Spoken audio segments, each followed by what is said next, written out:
Halo semua, saya Erwin Wijaya, NPM 24312092 dari Universitas Teknokrat Indonesia. Hari ini, saya akan membahas buku yang sering disebut sebagai kitab strategi kekuasaan, yaitu The 48 Laws of Power, karya Robert Greene. Buku ini membahas bagaimana kekuasaan bekerja, bagaimana orang mendapatkannya, mempertahankannya, dan bahkan menjatuhkan lawan. Ada yang menganggap buku ini manipulatif, ada juga yang menganggapnya sebagai strategi bertahan dalam dunia yang keras. Jadi, bagaimana sebenarnya isi buku ini? Mari kita bahas. Buku ini berisi 48 hukum tentang cara mendapatkan dan mempertahankan kekuasaan. Setiap hukum diambil dari kisah sejarah, politik, dan strategi perang. Beberapa hukum terdengar logis, tapi ada juga yang terkesan licik.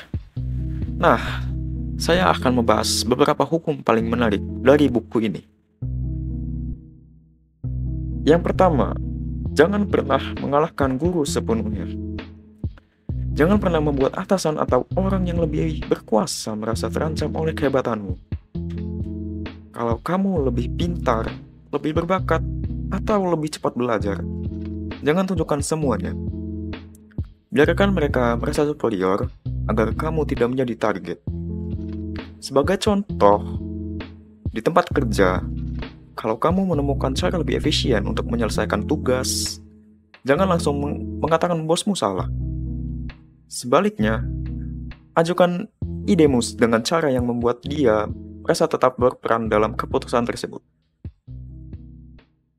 Hukum ketiga, sembunyikan niat sebenarnya. Kalau orang lain tahu rencanamu, mereka bisa menggagalkannya.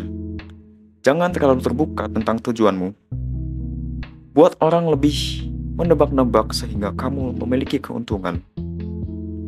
Sebagai contoh, jika kamu ingin naik jabatan, jangan terlalu belak-belakan atau menunjukkan ambisimu. Tetapi bekerja dengan baik, tetap rendah hati, dan biarkan orang lain melihat nilaimu tanpa merasa terancam. Hukum keenam, perhatikan citra diri. Citra lebih penting daripada kenyataan. Orang menilai kita dari apa yang mereka lihat, bukan dari siapa kita sebenarnya. Jadi, ciptakan citra yang kuat dan menarik. Sebagai contoh, seorang pemimpin sukses selalu tampil percaya diri, berpakaian rapi, dan mengontrol bagaimana dia terlihat oleh publik. Bahkan, jika dia masih belajar, citranya akan membuat orang percaya padanya.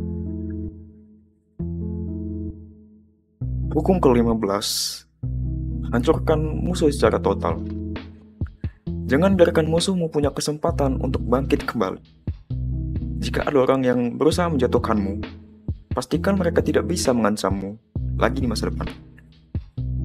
Di dunia bisnis, sebagai contohnya, perusahaan besar tidak hanya mengalahkan pesaing, tetapi juga memastikan pesaing tersebut tidak bisa bangkit kembali dengan menguasai pasar sepenuhnya.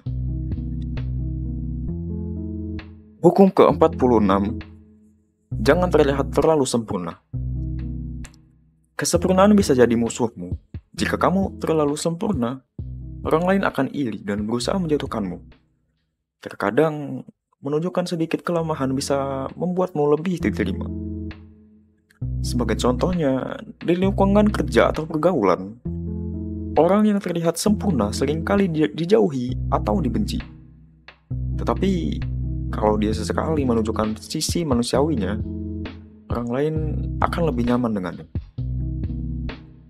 Banyak yang bilang buku ini mengajarkan manipulasi dan tipu daya. Tapi sebenarnya, buku ini lebih tentang memahami bagaimana dunia bekerja. Jika kita tahu hukum-hukum ini, kita bisa melindungi diri dari orang yang menggunakannya terhadap kita. Dalam bisnis, politik, dan bahkan kehidupan sosial, kekuasaan selalu ada. Yang penting adalah bagaimana kita menggunakannya. Apakah untuk menjatuhkan orang lain, atau bertahan dan berkembang? Jadi, apakah kita harus mengikuti semua hukum ini? Itu tergantung dari cara melihatnya. Yang pasti, buku ini bisa membuka wawasan tentang bagaimana dunia benar-benar bekerja. Jadi, apakah The 48 Laws of Power ini layak dibaca? Jika kamu ingin memahami dinamika kekuasaan, strategi bertahan, dan cara menghadapi orang-orang licik, buku ini sangat direkomendasikan. Tapi ingat, gunakan dengan bijak. Kalau kamu suka ulasan seperti ini, jangan lupa like, komen, dan subscribe. Saya Arvin Jaya, sampai jumpa di video selanjutnya.